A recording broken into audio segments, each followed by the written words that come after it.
Discuss the history and the relevance of the Asia-Africa Conference is Leo Yofa from Beijing. He is the former vice president at the China Institute of International Studies. Yusuf Wanandi, a senior fellow and co-founder of the Center for Strategic and International Studies. He joins us from Jakarta. We also have William Gumede, an associate professor at the University of the Witwatersrand in Johannesburg, South Africa. He joins us from Johannesburg, and joining me in the studio in Washington, D.C. is Amitav Acharya, a professor of international relations at American University here in Washington and author of the book, The End of American World Order. Thanks to all of you for joining us. Yusuf, let me start with you in Jakarta. What at this time brings the nations of Asia and Africa to a conference of this kind in Jakarta? Well, it started, of course, 60 years ago with the struggle for independence. And now what the nations here now are coming together is, of course, to further this struggle, not only for political independence, but also for more economic capacities building. And that is one of the main reasons why we have to come together to cooperate on these developments. Leo Yofa in Beijing, there is a danger at these type of conferences that they often turn out to be talking shops. We hear lofty statements, lots of rhetoric, but this time Beijing is pushing for what they want to be an actionable plan, something nations could act on, they could take away from this conference. What will Beijing be pushing for? Yeah. Well, China, as the second global economy, second largest global economy, rather,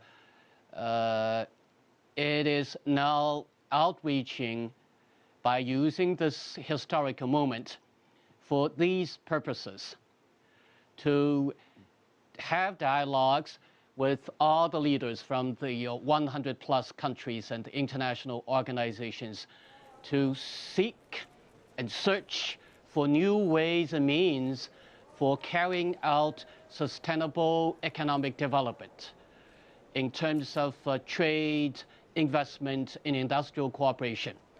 And secondly, it is intending to outreach to all the countries and the leaders to find new ways and means to address the common traditional and non-traditional security issues. And thirdly, it is outreaching to the international community at Bandung in particular to seek the common principles and ways and means for the regional and the global governance. Back to you. William, Asia is beginning to play a bigger and bigger role in the economies of Africa. We see that most especially with China, of course, and its involvement in Africa. So what will the African nations be looking for from this conference? I mean, if you think about 60 years ago, many of the African nations were just newly independent, they were relatively weak. And, they're going into this conference 60 years, down the line. We've seen, quite a number of African countries have actually grown. And, they've got a wind from behind. And that wind from behind has been caused really by Asian countries and the new emerging powers investing in Africa. So this is very crucial for Africa, in a sense. So, the last decades of economic growth in Africa that we've seen the kind of growth that we haven't seen in a couple of generations. And a lot of the growth has really been fueled, by the Asian interaction, Asia's investments in Africa and so on. But also secondly, I mean, for African countries the last 60 years, the issue has been, how can African countries really get a fairer economic trade deal and fairer politics globally and so on. So, I mean, this Bandung conference again, I think these issues are again becoming prominent because, now the emerging markets are doing very well. African countries are doing better than they've done in the last 60 years, but they want fairer economic trade deals, fairer global economic architecture. Amitav, how will the US be viewing this conference? I mean, what we have here essentially is the South talking to the South, right? So how will Washington look at this? Well, probably a little bit like the way it looked at the original Bandung conference in 1955. Then the US was very nervous about, US and UK, very, very nervous about this emerging solidarity of the new countries, newly independent countries. And they tried their best to actually manipulate the conference and try to make sure there is no Afro-Asian bloc emerging. Today, of course, the situation is very different. Asia and Africa are rising continents. Asia is very different today than it was in 1955. It's a powerhouse. So the United States will be watching and trying to get a sense of, is this going to lead to some sort of a new solidarity of the developing countries? And that might be detrimental to Western interests. And this comes at a time when we have all kinds of things like the BRICS Bank, the Asian Infrastructure Investment Bank. So as these initiatives, and many of them under Chinese leadership, and by the way, China and India were both big players in the original Bandung, and they are now big players now. So I think it will create a certain amount of nervousness in the United States. So they will see it as a threat? Well, I wouldn't call it as a threat, but more like a concern. And they would like to know that if this is going to lead to something, an anti-Western kind of a platform, and undermine sort of the liberal international order that the United States built since Second World War. Right. Yusuf, one of the prominent Asian leaders who will not be at this conference will be the Indian Prime Minister, Narendra Modi. The Indian delegation will be led by its foreign minister. Will this be seen as something of a snub at the conference? And is this an indication of India's commitment to this conference?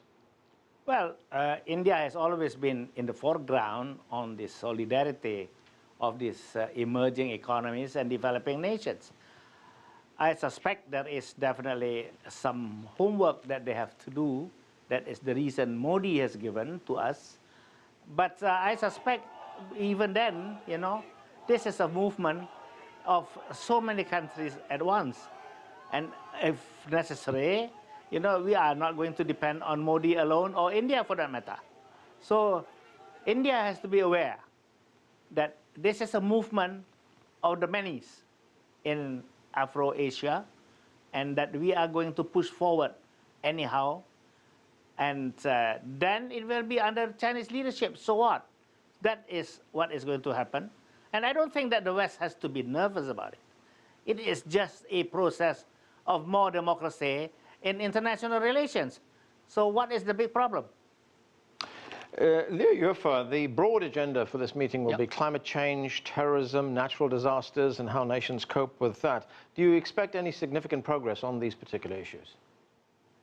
Yeah, definitely the issues you just mentioned would be included into the agendas.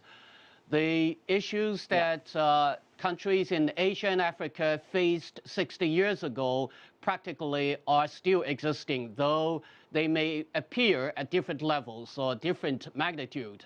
More importantly, against the backdrop of globalization and the post-era of financial crisis, countries in Africa and Asia are faced with the same issues of sustainable economic and social development. And secondly, countries in these two continents are faced with the common challenges resulting from the Bretton Woods system, that is the global governance. And thirdly, but not the least, is the countries in Asia and Africa are also faced with the new scenario that when the developed economies are not doing that well, then how we developing countries are going to pull our resources and the visions together to maintain the sustainable economic and social growth. William Gumede in Johannesburg, South Africa is a relatively new democracy, you know, if we look at the changes that took place in 1994. But is there recognition in South Africa as well that the world order that came to exist after the war needs to be changed right now, that priorities need to change? Absolutely. I mean, if you think about the post-1994 South African foreign policy and international economic diplomacy has been on trying to change the world, trying to make it easier for African countries to trade, and then also trying to trade with different kind of countries, you know, beyond the old industrial, you know, the Western powers. I mean, under President Jacob Zuma, for example, you know, South Africa has moved further away from, you know, Western trade towards Asia and towards Africa and so on. So, I mean, even, you know, even from, if you look at even all of South Africa's trade deals, you know, the last 20 years, the difficult trade deals has been with, with the industrial powers, and it's been a little bit much more easier dealing with developing countries. And you can see also, this is a trajectory of the future. And my sense is, the ruling ANC and leaders in the ANC have come to accept it that, the future possibly will be in Asia and in other developing countries. You've written an entire book on this, Amitav, the changing world order, America's influence and what happens in the future. I mean, is this kind of conference chipping away at that influence that, the major powers have held for a very long time? The United States, Western Europe, Canada, for instance? Certainly is. Let me just highlight one thing. I'm skeptical that this conference will actually lead to a very sort of big, concrete platform to advance South-South cooperation. The real importance of this conference, the 60th anniversary, is symbolic. You just compare Asia and Africa today and Asia and Africa in 1955, and it's a sea change. So Asia is no longer just a follower, it's the leader, and Africa is emerging as well. But having said that, I think the real issue here, unlike in the 1955, is what the emerging powers of the developing world can do for the poorer countries. In 1955, the issue was what the West can do for the emerging countries or the newly independent countries. The concessions were to be gained from the West in terms of independence, anti-colonialism. Today, countries like India and China in particular, are so far ahead of the rest of the developing world that I think the expectation would be that let China and India do something. And this is where I disagree slightly with Pak Wanandi, whose views I respect a lot. The absence of India would be felt because India was a major player in Bandung. It's by some accounts, going to be the third or the fourth largest economy in the world. And there will be a concern that in the absence of Indian Prime Minister at a time when China is taking such a strong interest in this conference. But why is he not there?